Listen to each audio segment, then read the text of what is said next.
Salutare prieteni și bine v-am găsit la un nou vlog. Ia uitați ce avem noi aici, ce mi-am achiziționat. Porumbei! Da, le-am făcut frumos aici în grajd, adică tatăl meu le-a făcut. Și am achiziționat două perechi de porumbei. Avem aici doi masculi și două femele.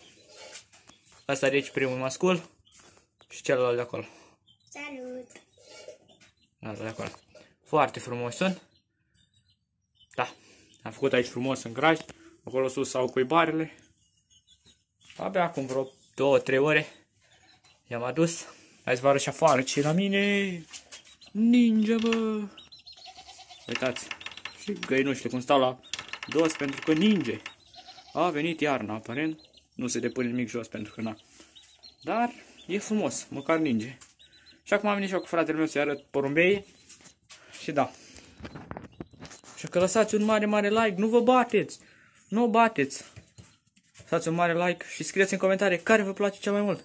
Mie îmi place Uitați, aici e portița.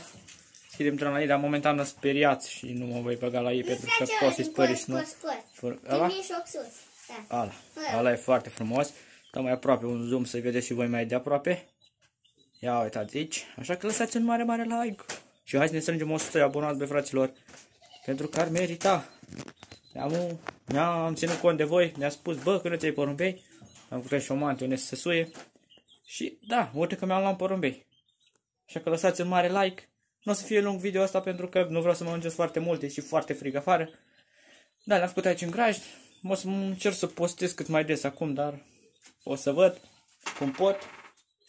Și da, cam atât a fost cu acest vlog. Dacă v-a plăcut, lăsați un like, un subscribe dacă n-ați făcut-o încă și vom mai face vloguri cu porumbeii. Să vă arăt ce mai fac ei. Da, deci mi-am luat și porumbei, așa că toate cele bune. Pa, pa!